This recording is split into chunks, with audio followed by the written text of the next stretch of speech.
when there's sadness, when there's anger, please stop claiming it. Yeah. Stop saying, I'm so sad, I'm so mad. Go, wait a minute, this is anger, this is sadness. Then it helps to help you step back and go, where is this coming from? So is this coming from recent past lifetime? And that's my specialty, is helping people identify it. Is it a projection from someone else? Is it something that's on you? Is it another person's belief system that you've adapted? Mm-hmm. That's my specialty. Yeah. And removing it.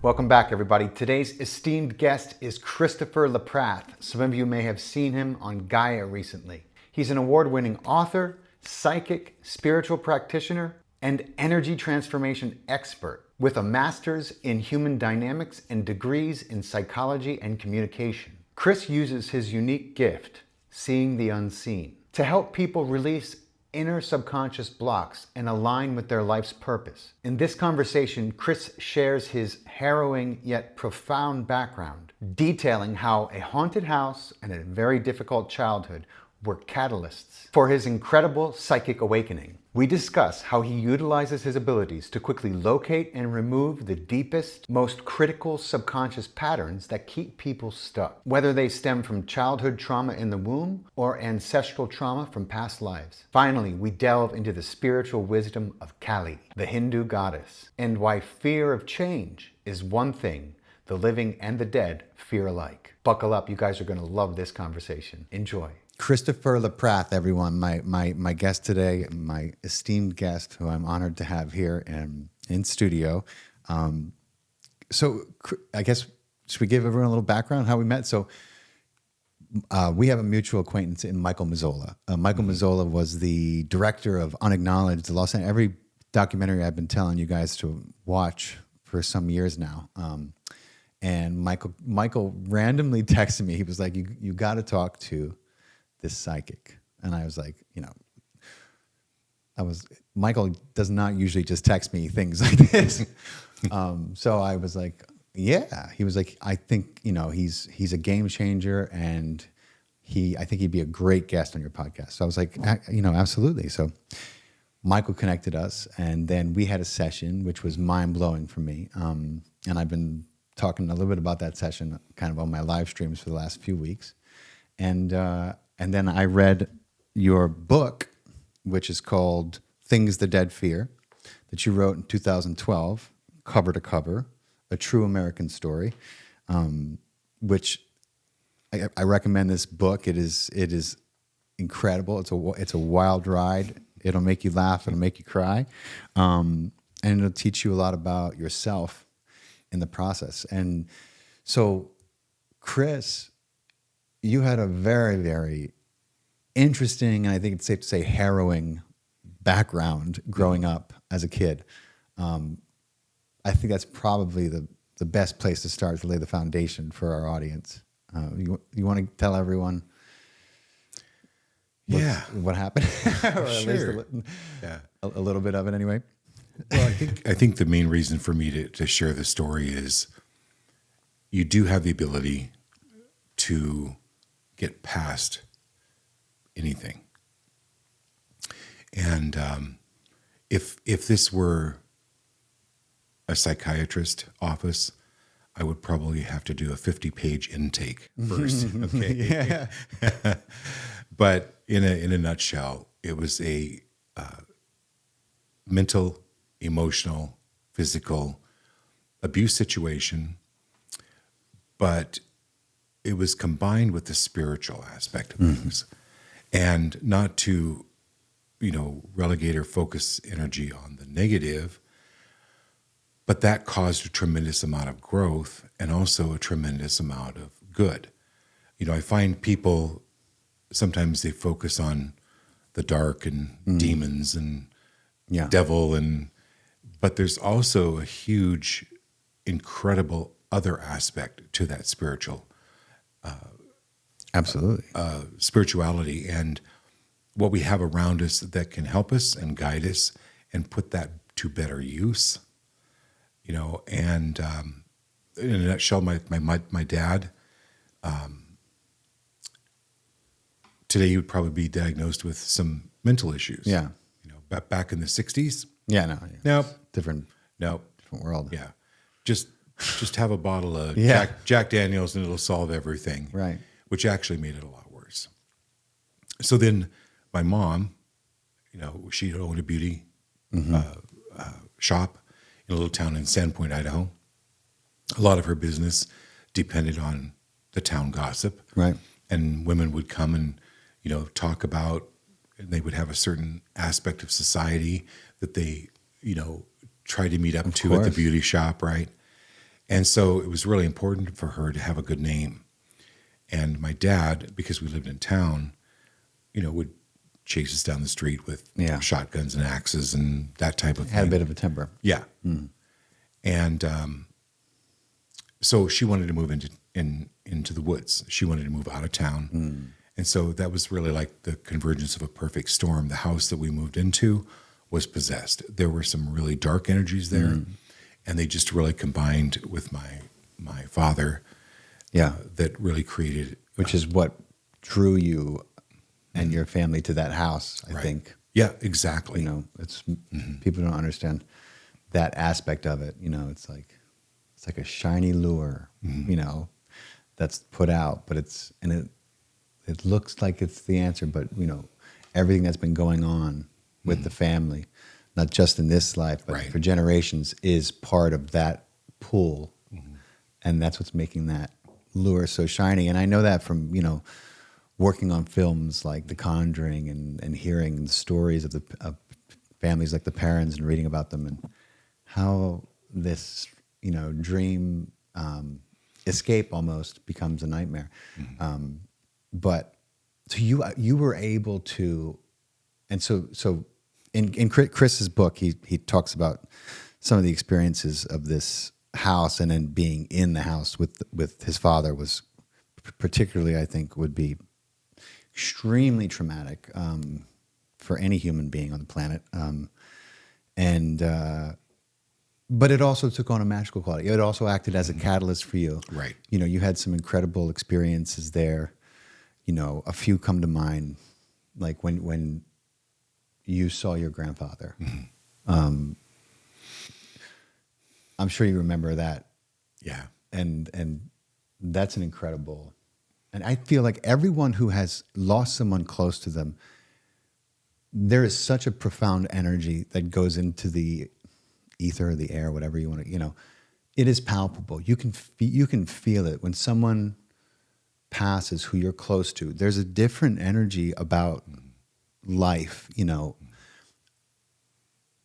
And I feel like you don't need to believe in psychics or any of this stuff to have felt that energy. It's real. It's visceral. It's powerful. And you had an experience, I think when you were 6, right? Tell everyone that story. It's an amazing story about your grandfather. Well, not to give away the end of the book. But, Right. No. But it is in this house that we were in. My family, we all heard these horrific sounds. Right. And I saw them. But when I would go to tell my family, they go, "That's your imagination." I went, okay. Yeah. But as a kid, you don't go, right. You can't define imagination. Right. Like, you don't know what imagination is. But so everything is really real to you. And one night, I was walking by the picture windows, and I looked out in the yard. And I looked out in the yard. It was pitch black, but I looked out because there was a glow of light in the yard. I'm like, where does that come from? And there in the light was my grandfather. And I got really excited because we were in northern Idaho. My grandfather lived in Nebraska. And I ran to tell my mom, Grandpa's here. And she's like, he lives in Nebraska. Now go play. It's your imagination. Yeah. Yeah. Okay, whatever that means. But I told her, message was delivered. And then about 10 minutes later, the phone rings. And it's my aunt from Nebraska calling to tell my mom that my grandfather had passed. Wow. And that's when she looked at me, and it was for the first time she correlated and realized that it wasn't my imagination. So Wow. she had created, now we have the term cognitive dissonance. Right. Right? Back then, not so much. Not so much in the 60s. No. But she had tried to correlate and put everything nicely on a shelf that was way too small. These were way big things. And I think my message to people is you can, if there's a will, there's a way. If you want to overcome, you can overcome, or you can continue to repeat. Right. Right. And because I find that there's people will settle for the fear of the same rather than step into the fear of the unknown. That's right. Okay. So my encouragement to people is that step into the fear of the unknown. Yeah. Okay. Because for one thing, it helps to stop the cycling, right? Mm-hmm. The cycling of, why do I keep marrying the same type of person over and over again? Why does this keep do I happening to continue to do a job I hate, right?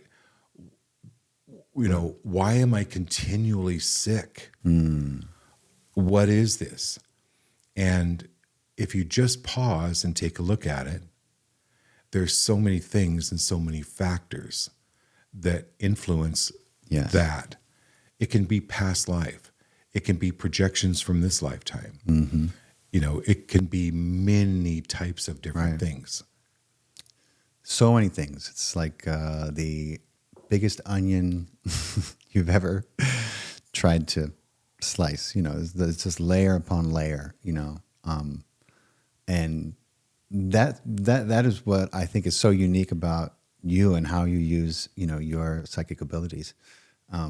Like most psychics traditionally, will deliver a message maybe from grandma, which for some people that can provide closure, and I'm sure there are a lot of benefits for a lot of people but while you have the ability to do that, you also have gone through an incredible transformation yourself. And, reading your book and reading about,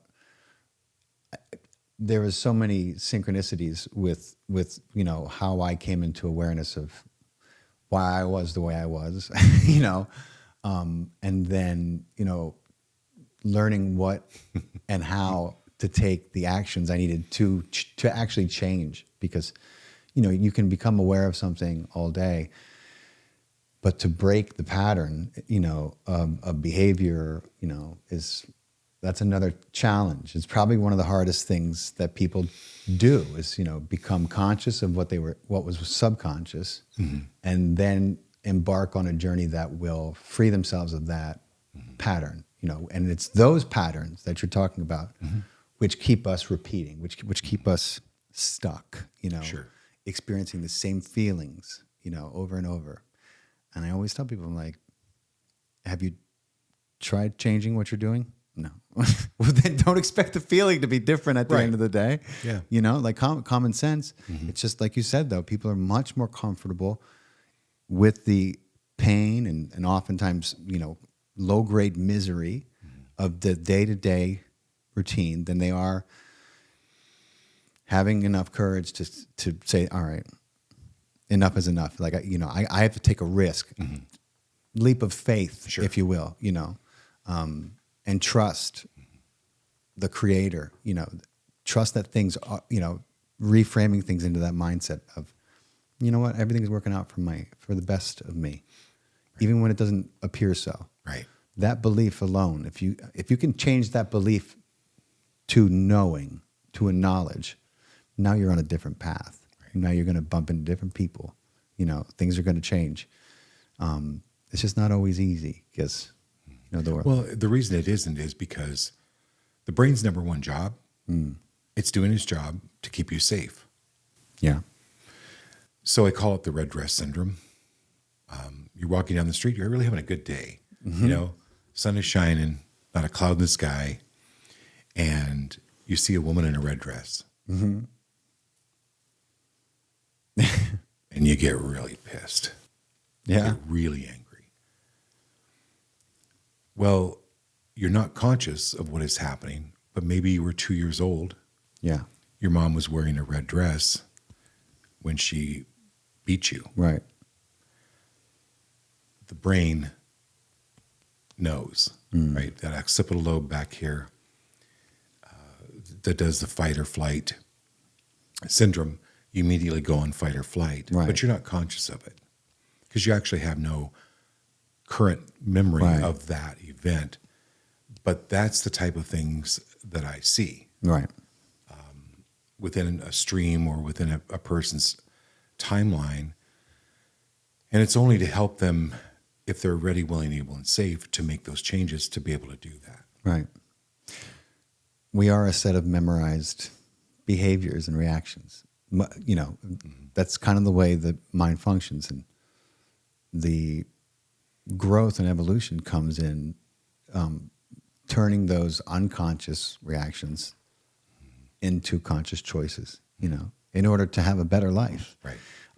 And you use your abilities to help, I don't know what the word is, maybe showcase or bring into awareness with the other person's permission some of the things. You know, like when we worked together, we had a session together, a lot of what we focused on happened to me when I was in the womb with my twin brother. Right. You know, which it all made a lot of sense to me given the circumstances of my family and my mother's previous experience having identical twins, which was horrific, you know, in many ways, very traumatic for my mother and my father. You know, they, my older brothers, only one survived. One lived for 14 days and the other one survived for 49 years. He just passed recently, a couple of years ago. And we talked about the level of fear that my mother was living with having twins again after the last time went the way it went, you know, and some of the effects that unbeknownst to me, you know, was layering some of my really, really subconscious programming because, you know, I'm a, what do you call it? Cosmonaut. I'm a conscious, you know, astronaut. I'm all about it. And so you opened my eyes to some things about myself that I did not realize how profoundly true they were. So I was very impressed, and I'm still integrating. I'm still, you know, thinking about our session. So it was really amazing because I feel like, you know, you can work with people wherever they're at. You know, if they're looking to and willing to let go of some of what's not serving them, you know. And that's what you asked me before we started. You said, "Are you willing?" Right? Yeah. So, and it's crazy because you have all these incredible degrees, and like, you know, you teach at a university, and you're very scholarly and very academic, and yet also incredibly gifted in a paranormal sense. So it's just it's you're such a unique dude. But so things that Thank you. You're welcome. Takes one to know one. Cheers to that. Cheers. That's for sure. So, you know, things the dead fear. Soon as that's a great title, first of all, because I feel like everyone wants to know, you know. So you got to read Chris's book. No, you really should read it. It's a fantastic book. You know, it has so many elements in it, but that question, things the dead fear, is answered very profoundly in your book. I just love it. I highlighted it to know the whole page. Would you talk a little bit about that? Because that's probably. Do you think it gives away too much of the book? No, I don't think so. No, we're good. Okay. If you twist my arm, I can talk about it. All right. Psychic twist. Absolutely. Well, it's set in two times. Right. In the 60s, where I was raised in this haunted house, and then later on in the 80s, when I was an adult, late 80s, early 90s, when I met this mysterious woman who had actually been taught with by Babaji. She'd actually sat in Babaji's cave. Very few people in the world have ever done that. Like Steve Jobs, maybe George Harrison have done that. And she was asked to sit in the cave, which literally opened up the universe. So I was able to work with her, and I was in when I met her, I was in a really bad section of my life, because I had joined this religion. Yes, you did. Thinking that the religion was going to solve, or God was going to solve all of my childhood trauma, all of my childhood problems, and God, good, devil, bad. Yeah. So it was really kind of, for me, like an easy separation. Sure. When I got into my teen years, I joined this religion. But it was literally sweeping dirt under the carpet, And so I wrote the book because there began a time when I was ready to sell the house, and people were coming over and finding the dirt under the carpet. Yeah. You know what I mean? Metaphorically. Oh, yeah. Like it was time for that. I needed to do something else. I didn't have the wherewithal to store any more stuff or to pretend. I was done pretending. I didn't have any more room for pretend. It was coming out. I would get angry. I would explode. I would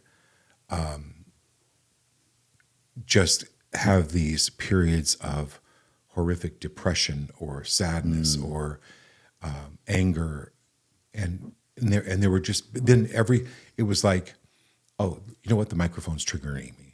That the coffee cup's triggering me. Right. It's constant, right? Yeah. There were all of a sudden there were like too many triggers. It was all coming to a head. So when I met Barb, she's like, oh, Yeah. she's like a wonderful little aunt, and, Right. very unintimidating, and, oh, just lay down here, dear, But because she had worked with some of the top masters in the world, there was a lot of power behind her punch. Sure. And so she began to help me move energy, right? And the real trigger was when my son was born. I knew I could not raise him any longer in that atmosphere. Yeah. It's like I had to get out of the slums. I had to get out of the slums, the mental, emotional, spiritual slums I was in. I wasn't about to raise him in a way constricted. The way you were raised, yeah. Yeah. Very constricted you. way of thinking or belief system. So that's basically the gist of the book. It deals with things the dead fear are where people get stuck. Yeah. So the dead is a play on words. It's actually living people. It has a lot to do with living people Right. who are dead inside. Right. And they get caught. They get trapped. Yeah. Yeah, it's just been amazing, like an amazing journey. And so that's what I love. When I look at people, sometimes I see dirt piles. Right. Okay, let me explain it this way. And no offense intended. But then I go, wait a minute. I feel like a geologist. Like there's a diamond mine in here, right? There's sapphire. There are veins of gold here, but they're just buried. And so it's more of making people aware of, okay, here's the dirt. Want to remove a little bit of dirt, get a little more gold in here, get a little more diamond, get a little more ruby, sapphire. That's the way I look at it. That's beautiful. Because when I look at people, I can see past their belief, and then I can tell it shakes them up. Like, oh my God, I've been seen. Oh my God. I need these behaviors. No. I need these projections. It's who I am. need these belief systems. It's who I am. No. And they're not ready to look at the gold or the diamonds. I'm like, okay, maybe next time. Right. Which I mean. But there are some people who are. And there ready. are some people that are. Yeah. And that is amazing. That's got to be so rewarding. I through my own journey, I've come into a fortunate enough stance where I can also help people a little bit, not quite the way you do, but it just in bringing things to their awareness, and the ones that have ears for it, they always get back to me, 3-4 months later, they're like, man, since I've been listening to you, my whole life has changed. And I was like, that's music to my ears, Right. That's what better mission could there be than to Sure. help people live an easier and more joyful life. It's such a noble cause. And it's so cool. I just want to read something from the book. You mentioned the Hindu belief. There's a Hindu belief in a goddess named Kali. And Kali is like, if Kali sees you, right? Tell everyone about Kali, and then I'll read this little section I love from your book. So Kali is this horrific, Scary, right? scary goddess. If she appears to you and you run from her, she's going to rip you to pieces. She'll destroy you. Destroy you. If you turn and face her, she turns into this incredible goddess and gives you every heart's desire. Okay. So I couldn't run anymore. Yeah. I was like, you know what? And I turned and faced her. And that's when my life really began to change. It's about facing your fears. Yeah. Yeah. In the book, Things the Dead Fear, you wrote, being stuck, being attached, looking back on their earthly lives with regret and still feeling unworthy, even in death.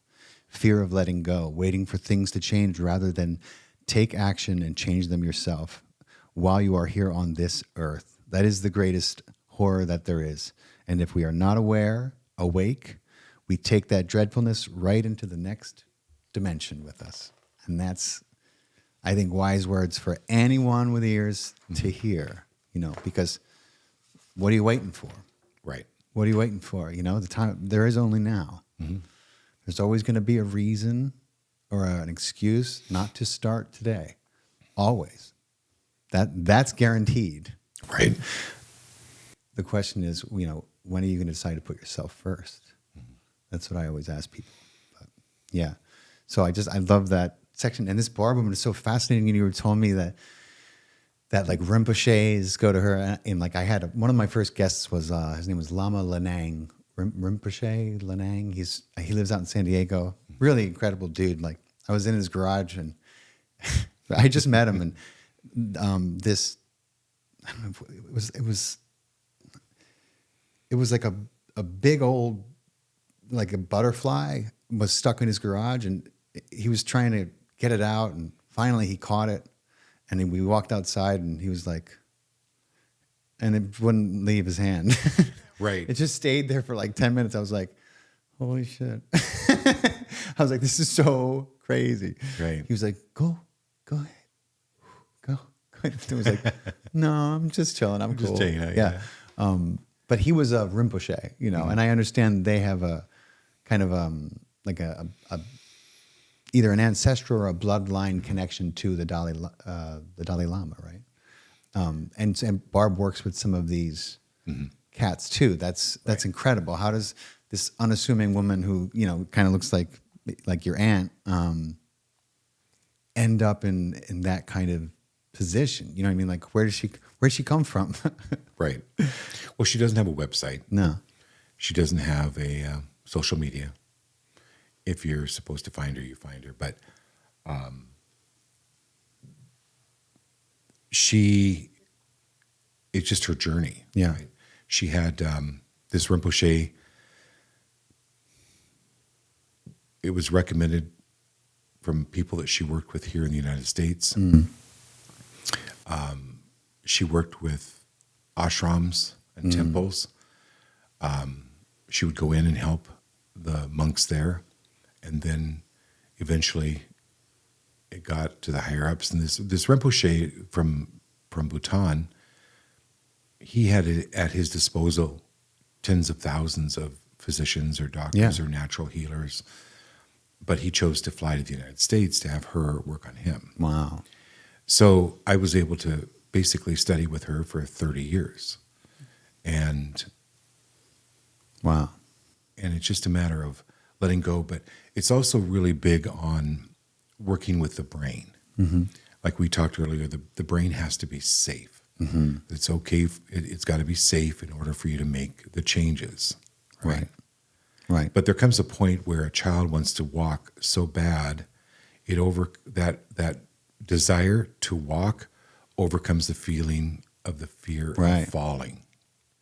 So eventually everybody gets there, hopefully. Yeah. If not this lifetime, well, maybe The next. 10 lifetimes down the road. Who knows? Yeah. It's up to the person. Yeah. Yes.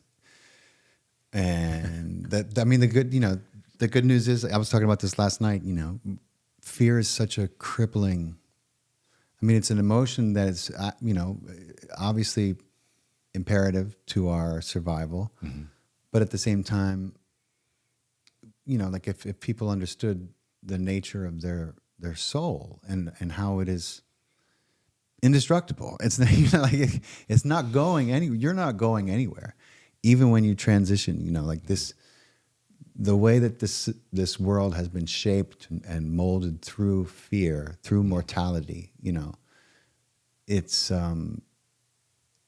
it boggles my mind. I understand it, but if people understood in a greater spiritual sense who and what they are, even in this physical form, then we would live in a much freer world, I think. There wouldn't be the levels of control and manipulation and taxation and constant conflict that we see. So, and I'm like, listen, if every man out there healed their inner child, just healed their inner child, didn't do any other work but that, this world would be a different place. The leaders that we have in place would not be adult children, willing to sacrifice anything to be right or get their way or be put into a position to have to do that. But I don't know. That's just well, I think it's just a matter of coming to. I lived in China. You lived in China? That's right. But we were out to eat last night, and we were having dinner, and there was these two cute Chinese women who were with Americans, and I didn't hear them speaking. I just heard the Americans talking, and Chris was like, "Oh, they're speaking in Mandarin," and I was like, "Who's speaking in Mandarin?" I didn't, because I couldn't hear the girls; they were talking so softly. But then when they got up, Chris turned to them and started speaking to them in Mandarin, and they were like, "Oh," and they had a whole conversation. I was like, "Holy shit, you speak Chinese too? You speak Mandarin? That's amazing." Yeah, yeah, that was an incredible experience too. That so many people are caught in this cycle of kind of futility, right? It's like when I went to China, it was as a missionary. So doing God's work. God's work. Right. I was going to convert all the pagan Buddhists. Wow, that was your mission? Yeah. Wow. Isn't that wild? Wow. How ironic is that? Just how stupid. I'm sorry, but I can laugh at myself now. But then I was like dead serious. Oh my God, you got to convert. Yeah, and do you know how? I'm going to brag a little bit. Go ahead. You know how successful I was? Oh, tell me. Zero. That's what I was going to guess. Yeah, it was just a complete exercise in futility. Yeah. But what I learned was this Chinese expression, and you gotta wanna. That's not the Chinese expression yet, but you gotta wanna change. You gotta be able to come to a point in your life and go, here's this Chinese expression. Something wrong. Something wrong. There's something wrong, right? There's something wrong. And I use that because I had to get to a point where I had to laugh at myself. Yeah. I'm like, what was I thinking about trying to what was that about? Yeah. Right. But I was in this horrible fear. It all came fear-based. Fear. And I had to finally come to go, something wrong. Something is wrong here. And humor can lower the resistance between two people, right? In other words, it said, the shortest distance between two people is humor, right? Is laughter. Yeah. And so that's why you're so good. You did stand-up comedy, right? Well, no, but I was a good comedic actor. There you go. Yeah. Okay. So you understand Yeah. the whole thing with comedy. If you can get people to laugh, it helps to lower lower the defenses, right? Totally. And you just kind of get this slap knee aha moment, and go, oh, okay, I experienced that. Now let's move on to experience something else in this life, because there's so many adventures open for everyone. Yeah. And more possibilities. More and more and more, you know.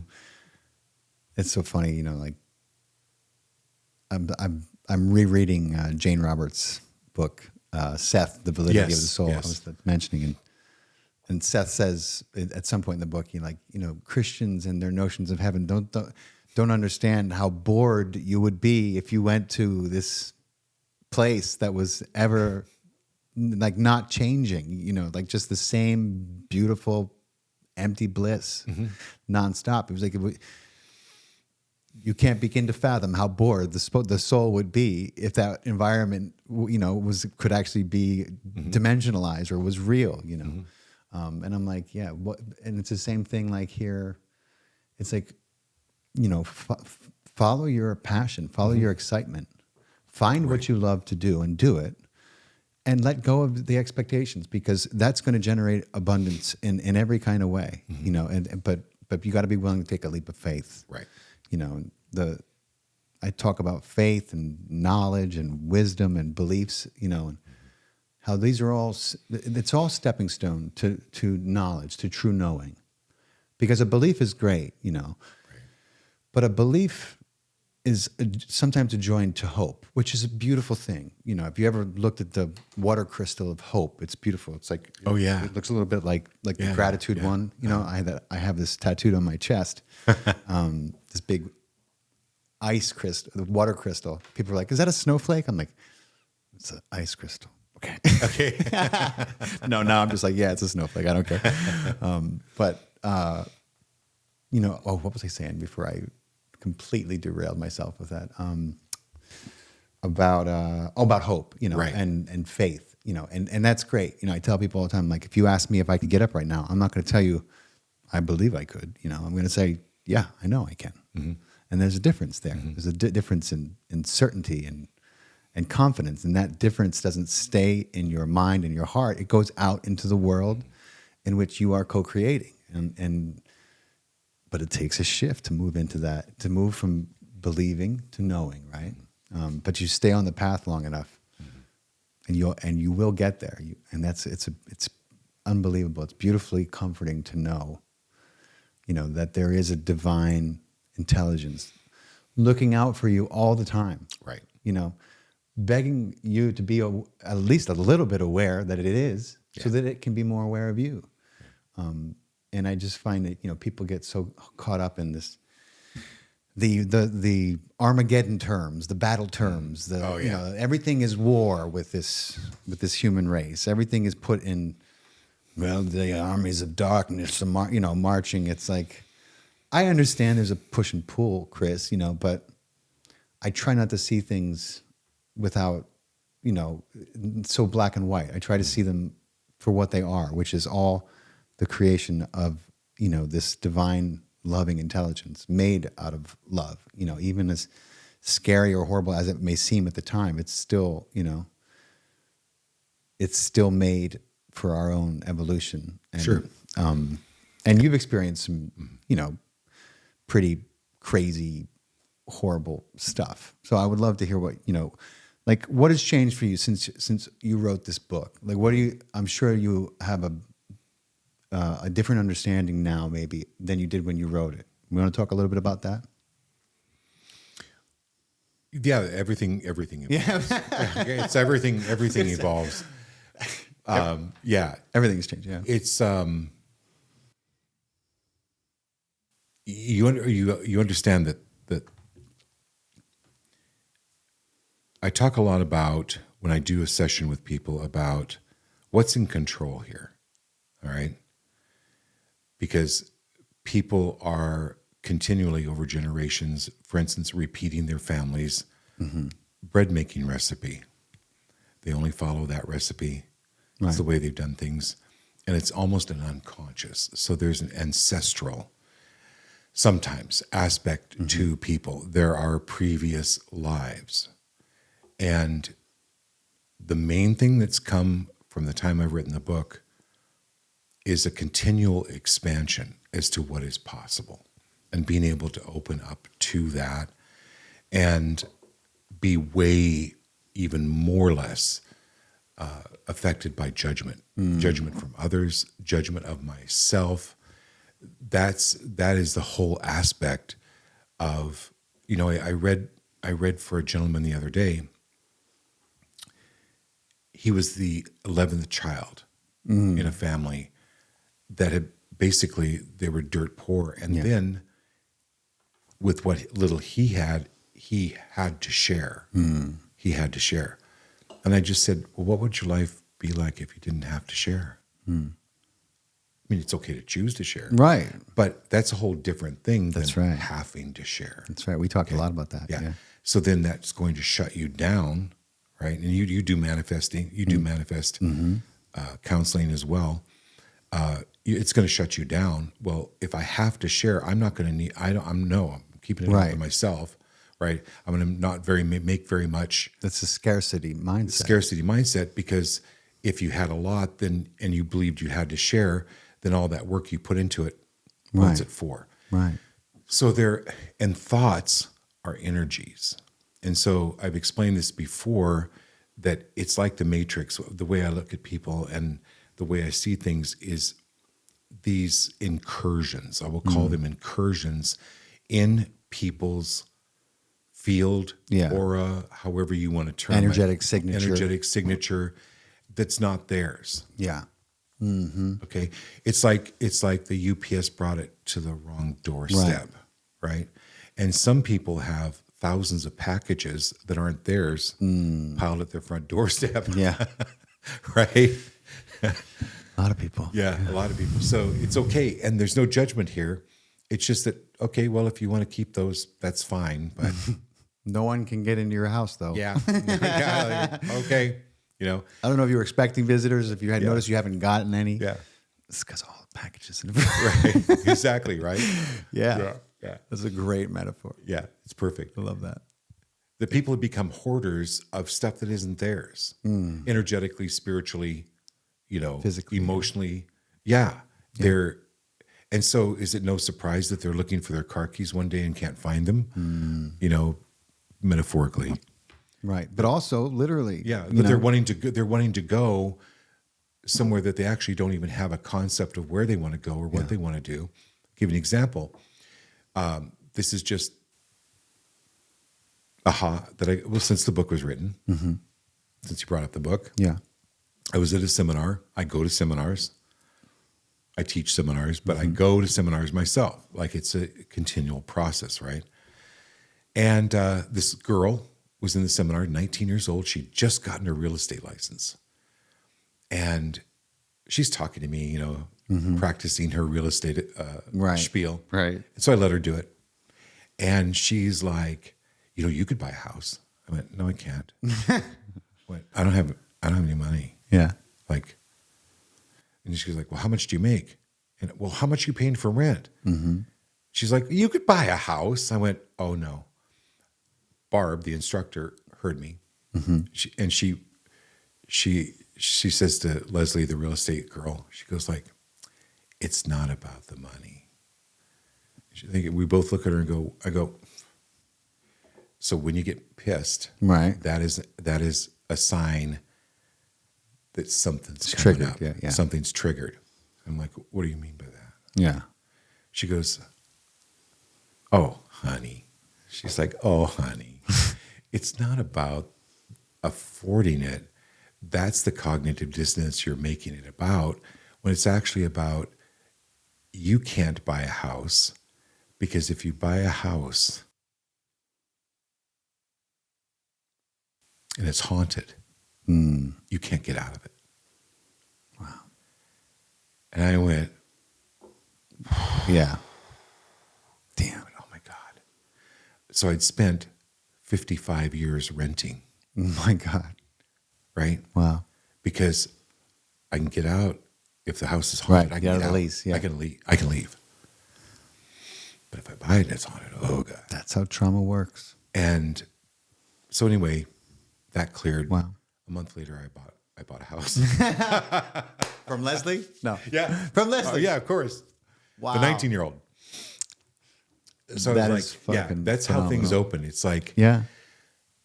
go through the trigger. Like, what is behind this? Yeah. You know, and I've talked about this on the shows before. When there's sadness, when there's anger, please stop claiming it. Yeah. Stop saying, I'm so sad, I'm so mad. Go, wait a minute. This is anger.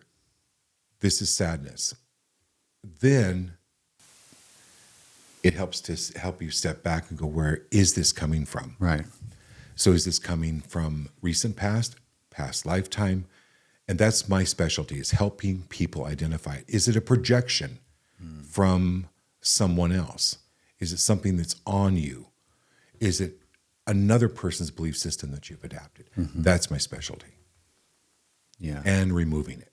Yeah. And helping to excise it. Yeah. You know, or to at least begin to break the energetic bonds Right. that people have to these things. Because, you know, I think some things are, depending on where the person's at, easier, you know, because, you know, when I was reading your book, I was amazed at the synchronicities of the lessons that Barb was giving and what I've learned from Dr. Joe Dispenza. You know, there's a very similar through line, you know, in understanding just how much you have been allowed yourself to be governed by your subconscious programs, which come from things like a childhood with an abusive father, Right, in a completely haunted house, you know, like, and not realizing how it has affected you, right, every day of your life until, bang, you're hit with like, oh my God, you know.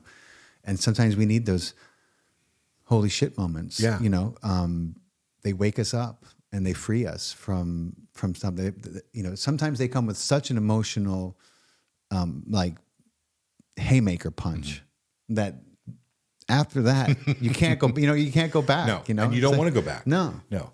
You know, and that's unfortunately less common than, you know, okay, now I know, and now I have to try to work, you know, stay conscious and work towards, you know, a new set of behaviors. That's the key. There's so much truth in the movie The Matrix. Who was the guy that was out of the Matrix and he wanted to go back? What's his name? Yeah. I always think of him from his character in The Sopranos, Ralphie. Yeah. But Joe Pantoliano is the actor. What a great part that was. Yeah. That was one of the most memorable ones because people for whatever reason can choose to go back. Oh, yeah, but it's way worse. Yeah, It's way worse. it's some people don't want to leave, you know. And I understand. Look, I have friends who are like, who I'll start talking in front of. I still have a few of them left, thank God. You know, I'll just be going on about something. They'll be like, I'll look at them to see, and they'll be like, I'm just a simple man, you know. And I just gotta laugh, you know. And I look, I love them. No judgment. I love them for it, you know. But what you said about judgment is so important, and realizing that we are not our emotions. We may be experiencing them, but that's all they are. They are temporary. They are literally, biologically, scientifically temporary. And we make such rash decisions when we are in the depths of some emotions. Sometimes we make, you know, probably some of the worst decisions because of this feeling that we're having. Meanwhile, had we waited another 45 minutes, we would have had a much different idea about what to do, you know. And then, you know, you get into suicides and people who have, you know, tried to take their life because of you know, they're just in such a state of despair, so disconnected from themselves, from God, from this divine intelligence that keeps our heart beating every second of every day. Right. Which is incredible. Yeah. We actually get to choose how many times we want to go through fourth grade. Yeah. You know, it's like, oh, you want to do fourth grade 100 times? Oh, okay. All right. Whatever. Have it your way. Yeah. It's like, okay. Yeah. But my joy is going, oh, you want to get it? Yeah. Let's go. I'm here to help.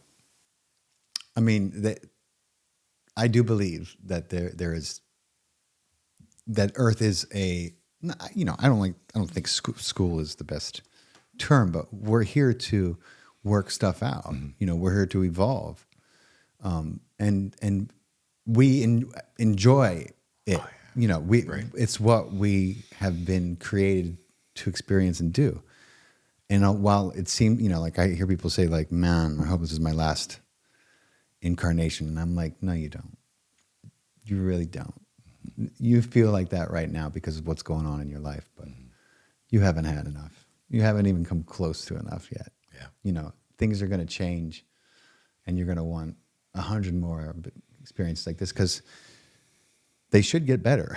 They're supposed to get better. Yeah. And I think they do for most people, And I think if you look at the dynamics of a family, even families dysfunctional like ours, you see this generational step up, even when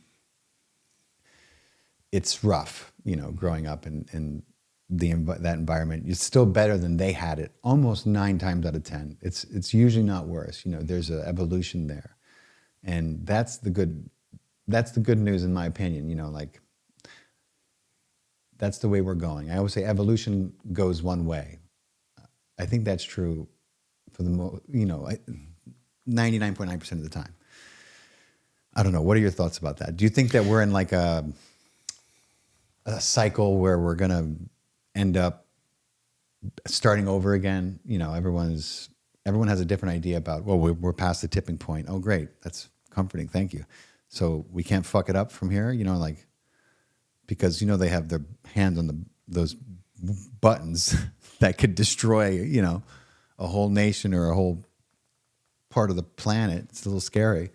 What are your thoughts on that? And what do you sense is coming? Yeah. I mean, I know there's a lot of tumult, and even I can sense that, but I'm hoping that we get through it. What are your feelings? Well, for me, Lord of the Rings, Star Wars. Yeah. Did Frodo really make a difference? Yeah. It's a question.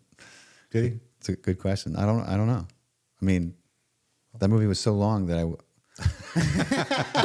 But Sauron went under, right? Yeah, Sauron went under, Yeah.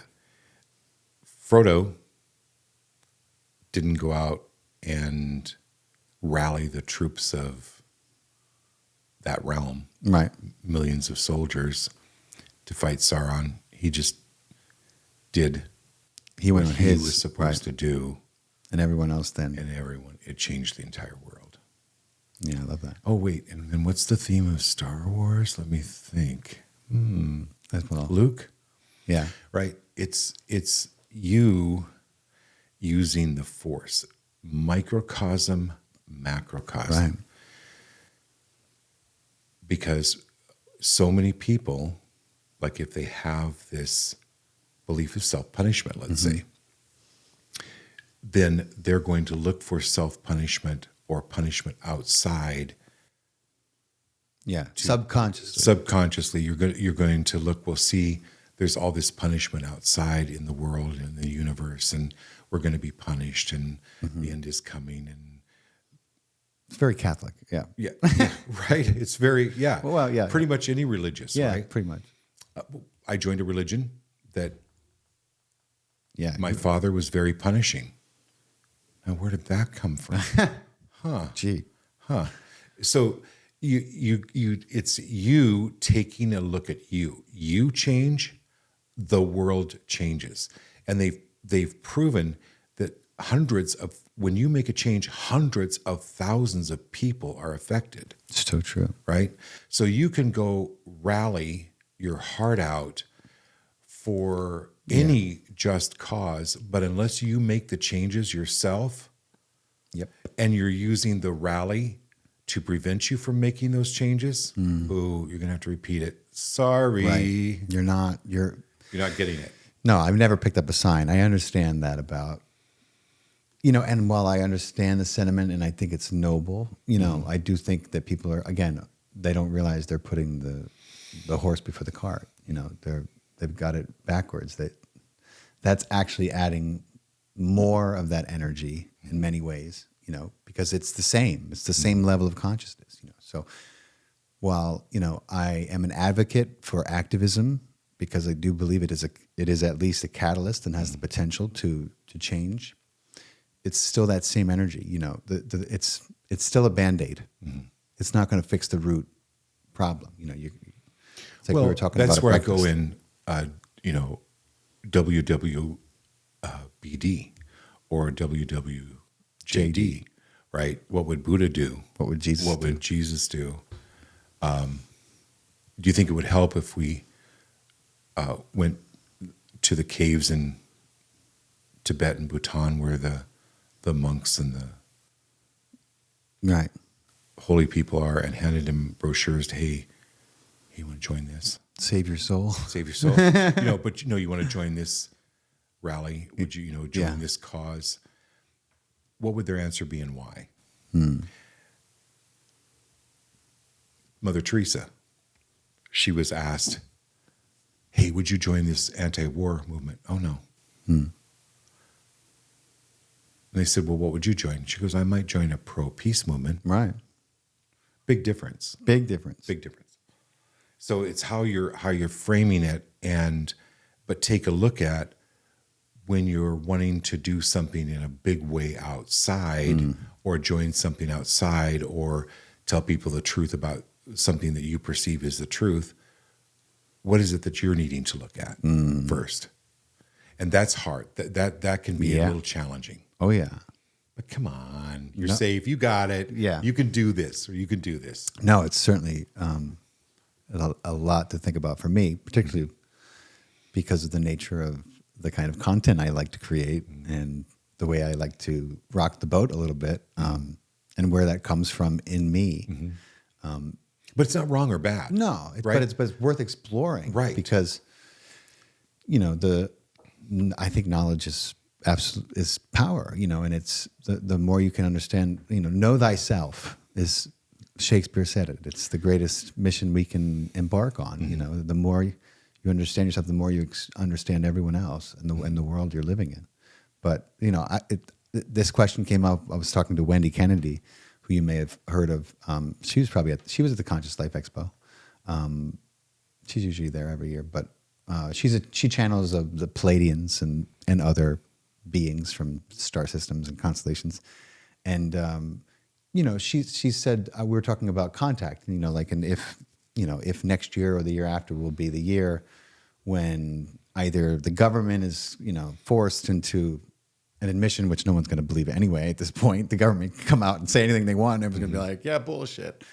No one's going to believe them. But but for the people who are waiting for them to land, what do you think is going to change in you when they land? Because why not begin that change before they get here? Well, that's what I think is happening. Actually, that's what I think is happening. Yeah, are you talking about in terms of individuals who you work with, or? Yes. Yeah. Individuals I work with, a lot of this DNA is being activated that we've had for millennia, and it's not from the outside in; it's from the inside out. From my experience, absolutely, I think that should be for everyone's experience, but we're not taught that. Right. We're kind of taught things backwards. The material world and our understanding of of reality. We got to learn more. We got to do more. Yeah, more math, more algebra, more fake history. Yeah, but it's like instead it's More letting bullshit. go. It's literally letting go. Yeah. It's de-hoarding And unlearning. unlearning. Yeah. And replacing those lessons from the myriad of places that they've come from, with ones that will serve you, ones that will set your GPS up to get you where you want to go, as opposed to circles. These are not the dramas you've been addicted to, right? Yeah, it's true. It's true. I mean, it becomes habitual, becomes an addiction. Absolutely, and it's There's a drama. Totally. Yeah. And So I remember like going for these sessions with my teacher, and she would start laughing hysterically. Faust, I would get so I bet you would. pissed. I bet you would. So angry. My double Scorpio's coming up. And she's laughing and laughing. I'm like, what are you laughing at me for? She goes, oh, I'm not laughing at you. I'm laughing at your old belief system that just doesn't serve you anymore and that's leaving. Right. And I went, and after a while, I get it. Right. Yeah. And now I find myself, when people are getting it, all of a sudden I just start laughing because it's so much lighter. Laughter is light. Yeah. It is such a joy to be able to do that. And it's so healing. Yeah. It's you can laugh yourself right into a healed body. You really it's the effects that it has on the body just is so profound. Yeah. It speaks to Exactly. the intelligence of this divine creator who made us, and how this body works it's just astounding. It's so miraculous, like you can laugh yourself right into a healthy body. I mean, and our environments that we put ourselves in, play a big role in that. I sent an article to, have you ever heard of Bruce Lipton? Yeah. I was right after I did a podcast with him, and I met him a bunch of times. He's such a lighthouse. He's a big old heart beacon, kind man, so smart. So this article came out about this dude who was born in Greece, moved to a city in America, developed cancer, and they told him he had 6 months to live, and he decided, if he was going to live 6 months, he wanted to go to his place in Greece. It's beautiful. There's a garden. It's outside. He wanted to get out of the city. Moved home to Greece. 12 years later, they interviewed him. They were like, what happened? He was like, I got here and nothing. He was like, life was different. He was like, I had my garden and I was outside and cancer went away, But he moved his environment. Yeah. And then his body found a homeostasis that it couldn't find where he was, And we create our environments internally, but also we experience them externally. And we have the ability to govern and modulate how we react to those external environments, which when you're in the shit, like some of the things that you experienced, some of the things I experienced, we get a lot of, kind of indelible, seemingly indelible, what's the word? That ends up becoming part of our signature, And so it takes it's a journey to figure out, I don't want to be like this. Like when I was in the same position as you. I had my first son was born, and I just realized a lot of things about myself, and I was like, I've had no role modeling whatsoever on how to be emotionally available other than rage and anger, for my children, and that shook me. Yeah. I was like, I have to do. So I don't want to mess this up. I want to be the best father I can, and so I was like, I got to find a way to open my heart. That was my mission, because I wanted also to become a better actor. Because an actor who can't really open his heart is like a one-trick pony. But I see now that's why I was on the journey I was in. That's why I found the career I did. I had to get to that point to realize what was missing. So it's crazy how there's these breadcrumbs that the universe, is always laying out for you. Right. And you can always tell when you're on the right path because you'll start to see more of them, They'll start to become more obvious. And you'll continually be getting, a pat on the back or a wink, with synchronicities. That's how I know I'm on the right path, when the universe is like, hey, check this out. No, check this out. Yeah. And I'm like, oh my God, this is amazing. It's Thank awesome, you. right? Yeah. Yeah. So awesome. Yeah. It's so cool, man. That's how we met. That's how we ended up talking. And it's wild. This ride is it's amazing, I'm really joyful to be on it with you. Me too, brother. Me too. So what's the other thing I wanted to talk to you about? So you were doing missionary work, right? You were making like $20 a month. Right. It sounded pretty miserable from what I read in the book. But again, it was a sacrifice you were making. You thought for, the salvation of your soul, Yeah. Because And it was still never enough. yeah, You really cannot sacrifice enough for God. not that kind of God. No. Right.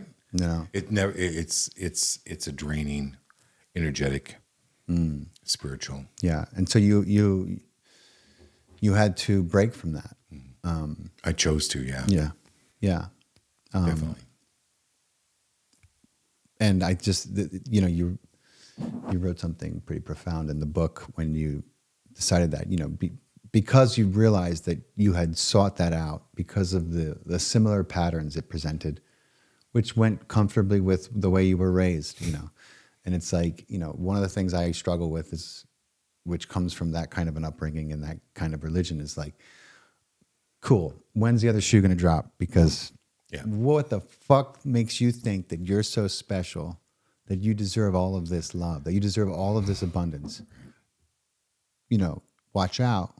And I've had to struggle with that fear. And I've been working at it for years now because I know I am worthy of it all. And I know that But logically. Yeah, logically. But it's not.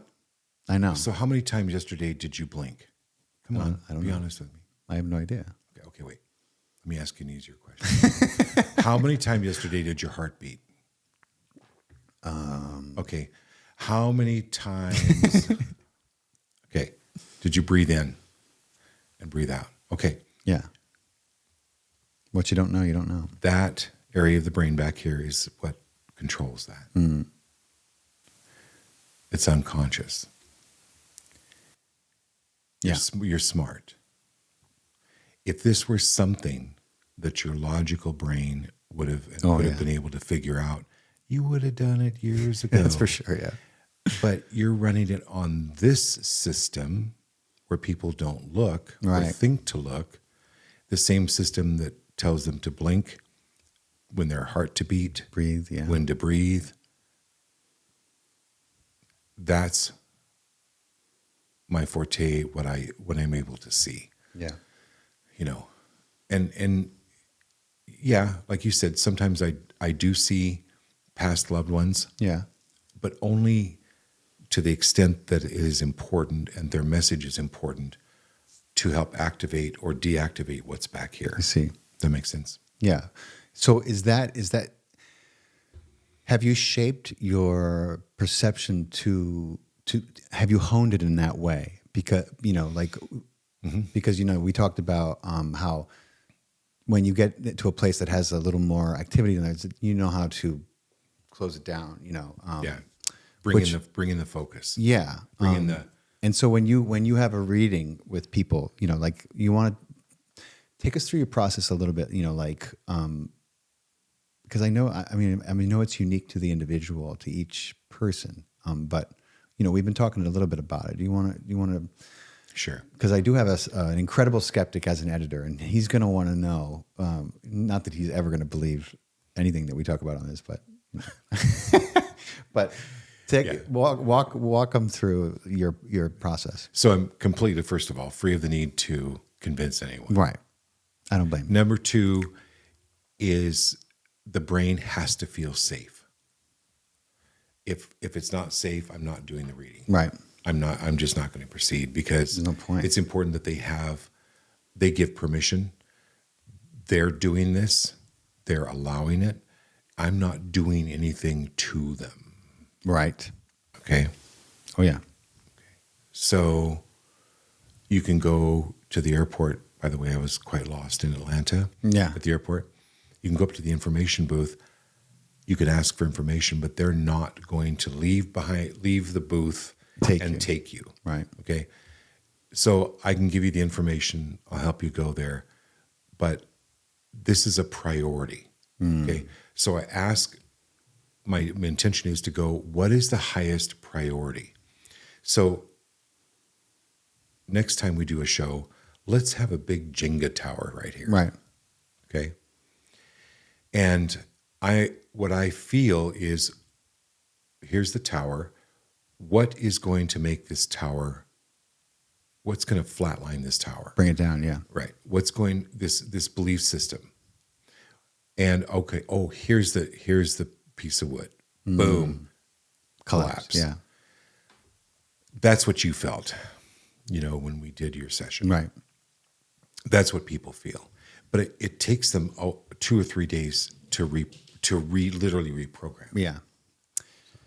Yeah. And then I think, depending on, because then 2 to 3 days pass and you're like, hey, wait a minute. Why am I doing that again? Oh yeah. I should, like, because the old patterns try to reemerge, but you've broken the energetic signature. Done. So you can begin to slowly but surely weed that out of your life, and I just, the reason why I say that is because there's no magical fix, right? Like, I mean, sometimes there's a one and done thing that really works incredibly when the person is really at a point in their life when they're ready, for that. But most of the time, the individual has, it's I mean, like, don't get me wrong. A hypnotist got my cousin to quit smoking after 45 years, and he wasn't even planning on quitting. He only went because he was like, fine, honey, I'll go. Thank you for getting me the session. And he threw his cigarettes on the way home and he never picked them back up. I mean, that's the power of hypnosis and suggestion and reprogramming. So I'm not saying that it's impossible. I'm just saying that with some of the things that we have going on, there's less magic instant fixes than there is, like, okay, now that you're aware of this and your intention is to break free of this energetic bond, this thing that has had its signature on you, then you got to remain conscious enough to realize when it tries to sneak up on you, right? Which I know you had to have had experience dealing with rage, and I used to have, I had a temper like my father. They used to call me Little Sal. My dad's name was Salvatore. There goes Little Sal. And I'd be like, right. Don't call me. And my temper has got me in a lot of trouble, because it was explosive and it tended to be violent. From the time I was little, like 3, 4, which is crazy. The 8-track videos that they showed me, I was like, who's that little baby trying to bite everyone? They're like, that's you. I was like, oh my God. Right. Wow. And so, I've had to work, at that and remain conscious of when I'm triggered and and as it takes, even when you become aware, like, then it still takes some time, right? But that's another tower. Like, then it goes in, there's another priority that comes up, right? And then you work with that. That clears another whole field. Weeks go by, months go by, another trigger. Oh, so I view triggers as opportunities. Yeah. There's like, what is beneath that? Where is this coming from? Yeah. So. Yeah. It's an onion. Yeah. It's a big old onion. Yeah. That's amazing. So, we were talking about, you just did a show with Regina Meredith. Right. Who Regina was on my podcast a couple months ago. Incredible woman, very iconic woman in what we call broadcast TV, and she hosts a show on Gaia called Open Minds. And so you just had an appearance on it. And I love what she said. What she said to you when you guys started. She said, your book is like, what did she say? What was the first reference she made? Like Tom Sawyer. Like Tom Sawyer meets The Conjuring. Yeah. And I was like, that is a fucking. You could not summarize the book any better than that. Right. Which is when I read the book, I also had, having worked on that movie, The Conjuring, I was like, wow, a lot of similarities, So that's a great episode for people to check out if they want a little preview. Well, then let's do this one. Yeah. Faust. I know Michael and I have talked about it, Mazzola. This will be a blast. Tell me. The movie. Oh, we should. Things the Dead Fear, yeah. We should. Well, you're going to send me the screenplay. Yeah. Or you did already, and I have to find it in my 10,000 email. I'm going to find it. No, I was thinking the same thing. Incredible potential, and you did a great, there's this humor in here, like you need that. I really enjoyed it. I did not think that I was going to be able to pick it up and just not put it down the way it happened. So I recommend it to everyone, especially like if you're interested in paranormal occurrences and family dynamics and fairies and that trolls and those other dimensions, where a lot of the things that permeate our pop culture, particularly in films, where it originates from, if you want my opinion. Movies like Lord of the Rings and Star Wars, I think that it's all channeled material. Sure. In more than one way. I think we tap into, the memories of our collective consciousness, with dragons and like, oh yeah. How else do you explain dragons? You know what I mean? Like, right. What are your thoughts on dragons? I was just talking to someone about this. They exist. They exist, right? They do exist. And I feel like they're highly intelligent, Extremely. Yeah. Extremely. Yeah. And like, do you think they exist in like the same realm as the Fae and as some of these other, or do you think that it's probably they're just other dimensional entirely? I don't know. Or maybe both. Who knows? I just found out today you live in Marietta, Georgia. Yeah. But I'm staying in Roswell. Yeah. But it's kind of the same neighborhood. Yeah. Yeah, I see. Yeah. That's the correlation I make. Right. It's the same neighborhood. Yeah. All right. So I got to ask. You went from doing missionary work to, a very kind of advanced spiritual understanding over the course of many years. Obviously, you used to believe in hell and damnation. You spent a lot of time traveling, and doing missionary work. Do you still believe that there is that kind of, let's say, reward, or not reward, but waiting for people who don't, please God in this life? No, right? I mean, the answer I thought would be obvious, but I have to no. Ask it for my. I know. I love you so much. Because you make me laugh. You can really make me laugh.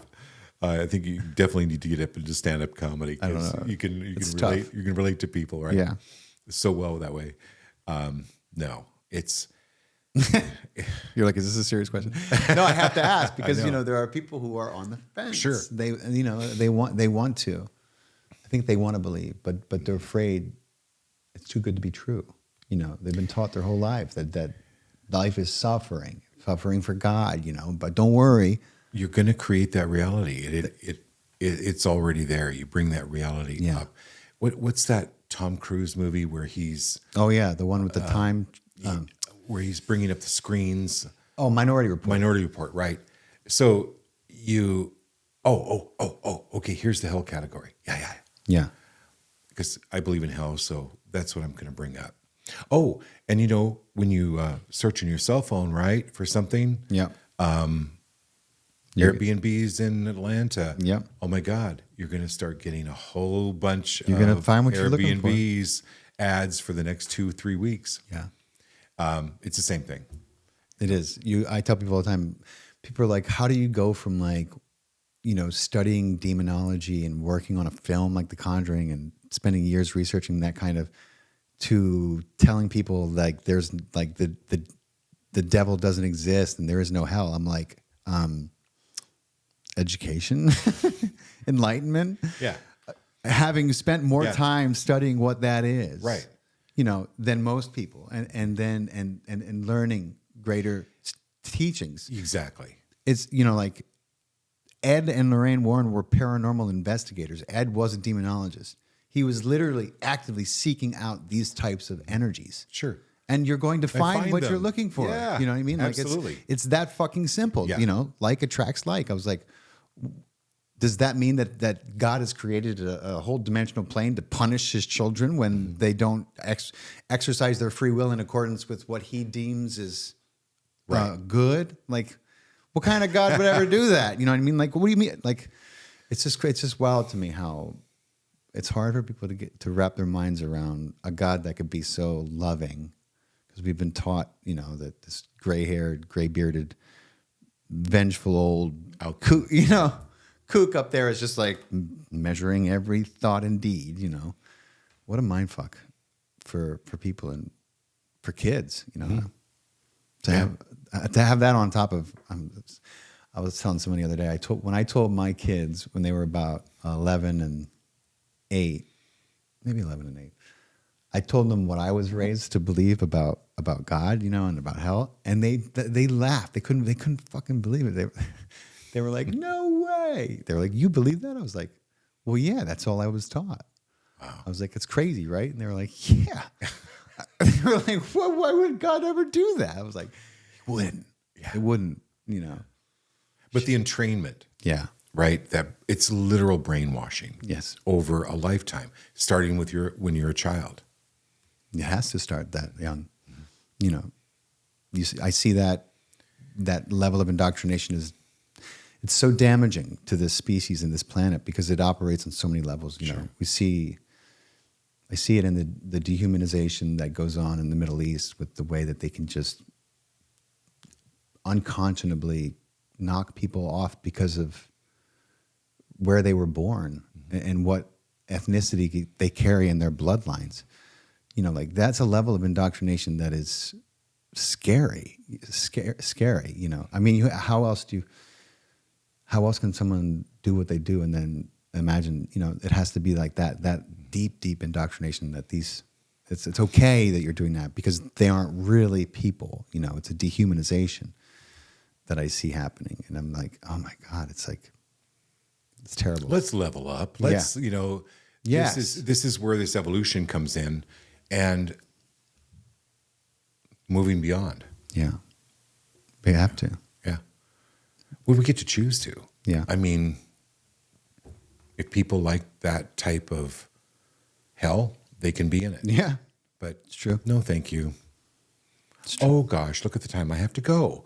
It's like, Yeah. I'm done here. I'm not playing this. Homie, don't play this no more. Right. Homie, don't play this no more. Boom. Yeah. Yeah, I love that.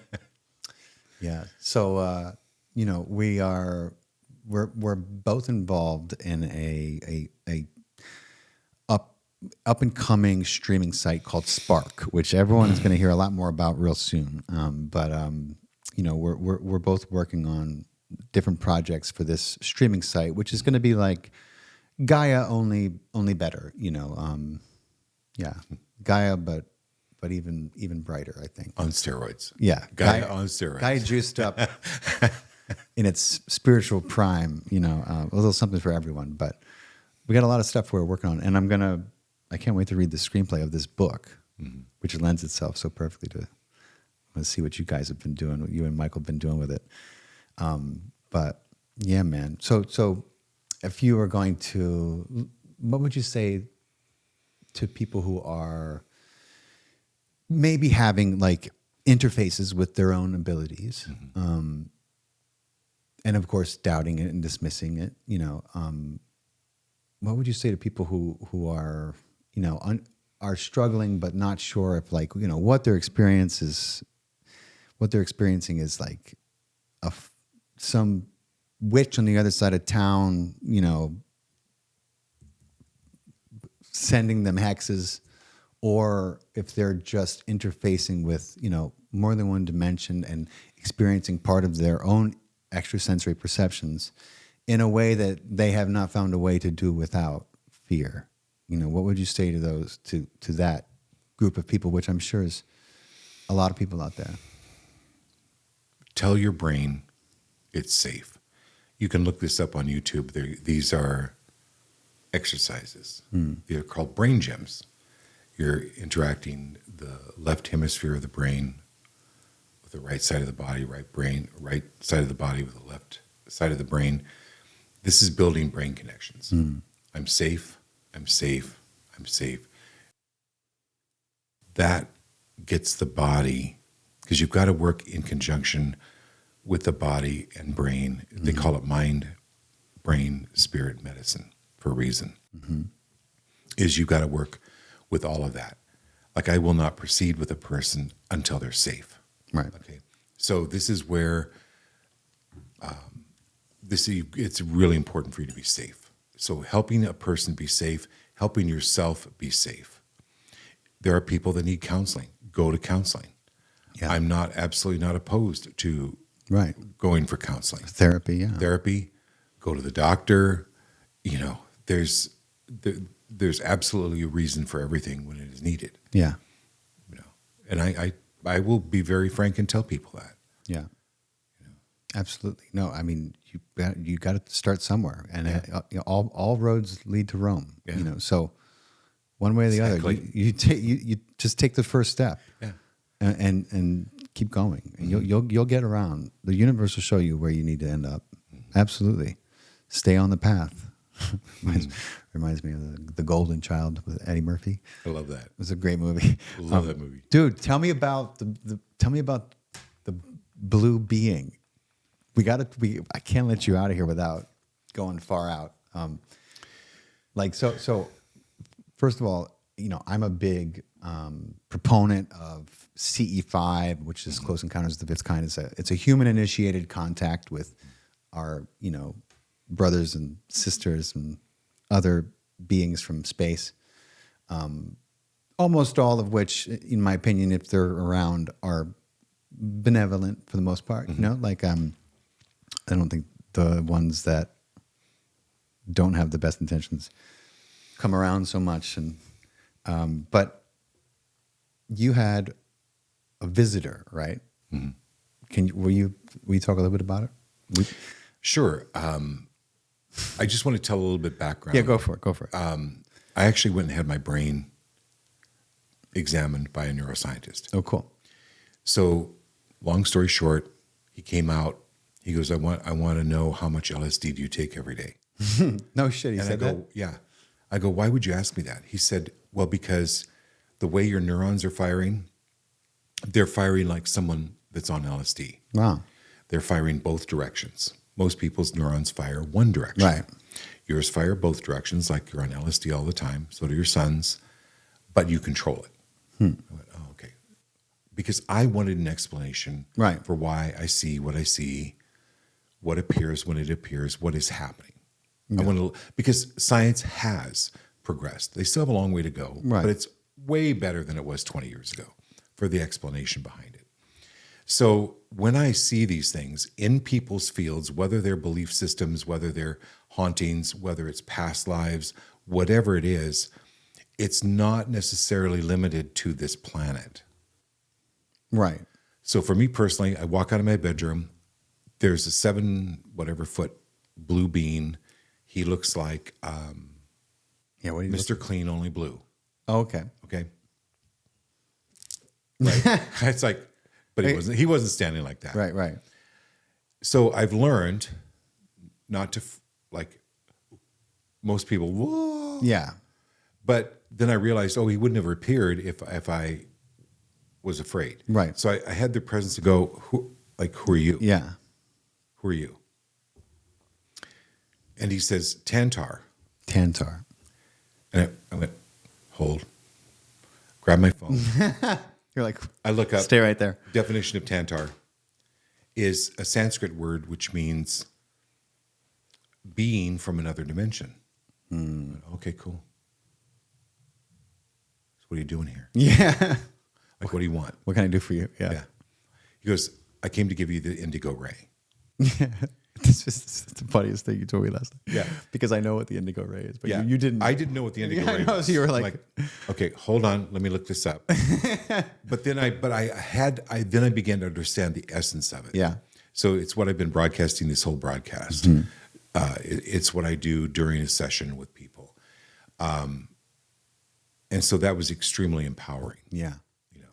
Yeah. That was when you told me that story last night. Chris told me the story, and he was like, when he said, I'm here to give you the indigo ray, you were like, just stay right there for now. Hold on, let me look this up. And I only know what the indigo ray is. I think from reading the Law of One and learning, about the different colors and how powerful the indigo ray is from the crown chakra, and it's just like it's the best of the best as far as energetic light energy, So I had to laugh when you told me that story last night. You were like, keep your rays to yourself for a second. Let me just make sure this is something I want here. Right. Tantar. It's so cool how Andromeda and those beings from Andromeda are becoming more and more prevalent in different people's experience, But was he the only one, or was there was more? Well, there were more. Yeah. There were more that came in. But yeah, they'll come in for a reason. And different races too. There are different races. And so not everyone can see them. I know some people can see them. Some people can sense them. Like sometimes I can sense them in the room if I'm in a retreat. I can't see them. Like my one friend. It's so funny. The friend who I'm referring to, similar to your experience when you were on the podcast Acid for Squares, when I met this, I made friends with this woman at a meditation retreat, and she was like, "You have to meet my friend Sal. She's incredible. She gets downloads about people." And she was like, "You have to meet her. I'll introduce you." So at the next retreat we were all at, she was really excited to introduce me to her friend Sal, and I look across the table, and Sal is this very divine-looking, almost like Cleopatra. She may have even been dressed as Cleopatra for that night, but very regal-looking, and we're sitting at a table where it's 1, 2, 3, 4. So I'm sitting across from her, and then everyone is between us, and we're all talking and exchanging pleasantries and gifts, and she keeps catching my eye, and I keep catching her eye. And I was like, oh, shit. And she stops in the middle of everyone's conversation, and she's like, can I tell you something? And I was like, yeah. She's like, it's personal. I hadn't even been introduced to her yet. I knew who she was. She was like, that's Sal. And I was like, sure, go ahead. She told me, she said I could see how big and beautiful your heart is and how broken it still is. And she said, and I can tell you some things that you can do and some people you can seek out to help you heal that. And she did. God bless her. She was amazing. She sent me down so many beautiful rabbit holes, if you will, and studying with different people and helping me to learn how to open my heart and be vulnerable and be emotionally available for myself and the people in my life, So it's crazy because you said the same thing to the producer on that podcast. You were like, I don't know you, but we need to talk. Yeah, right. Yeah. That must be crazy. So like when you walk down the street, there's one psychic who, he's an incredible remote viewer, and they would call him up and they would be like, 4 a.m, they'd be like, this girl is missing, and and he'd be like, look by the mountain, by the pass, and he would name it, and he'd be like, hang up the phone because he was trying to sleep. They would just fuck call him, and they would call back a half hour later and be like, and he'd be like, what? But he would tell them, and oftentimes they would even find the child. Like if you got a phone call like that, would you get impressions like that? Sure. Yeah. And have you ever been put in a situation where they're like, we need your help. This is, like a lot of psychics will work with police sometimes with missing kids, and I don't choose to do that. right. No, I don't blame you. Mm-hmm. Seems. I mean, I could, but I find that I want to work with a higher caliber of people. Yeah. That's just, I've kind of been there, done that. Yeah. I want to work with a higher vibration now. That's what's important. Yeah. No, that's. I don't blame you. After experiencing what you did growing up, I've had enough of that. There's a greater work to do. Yes. Yeah, there is, and that work would. Not that is an important work. But there is a greater work that's going on right now. Yeah, and that's the kind of core work. That's the rest of the work. I think that's the Band-Aids we've been talking about. But so Chris, where can people find you to book an appointment? Where can they learn more about you? You can buy his book on Amazon. Yeah. I'm trying to convince him to let me be the narrator for the audiobook version of it. We were talking about because when he recorded it way back when it came out, the company he did it with went under, and he never got a chance to get the recording. Never got it. So I was like, I'll save you the trouble. I'm a great narrator. That'd be awesome. But you can buy his book on Amazon. Mm-hmm. You have a link in my website. It's ChristopherLaPrath.com. ChristopherLaPrath.com. You can book a session. Book it soon if you want to have it before the year's out, because he's pretty busy. Maybe 1st of January might be available. Yeah. Or next year. Yeah. Yeah, man. So listen, this has been incredible, brother. Thank you. It's such an important conversation. Thank you to everyone who is listening. And if you're watching us on YouTube, or don't forget to subscribe. We know like way over half of you guys watch it, but forget to subscribe. So subscribe so you'll be notified when more of these podcasts come out. We're always putting out content.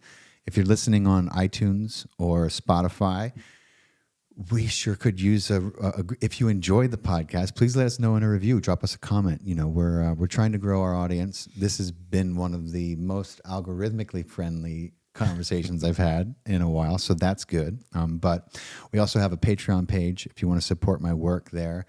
That's where we put podcasts that have sections that can't live on YouTube, and talk about some, highly sensitive, controversial things that the Silicon Valley would not want you knowing about. So we have a great community we're building on Patreon. We have we do some awesome things with the Far Out with Faust logo, that you can get some customizable merch. It's a bunch of freedom-loving, spiritual people who are having a good time. So check that out. And thank you for tuning in. Chris, thank you so much, brother, for your time. Thank you. Awesome. Thank you.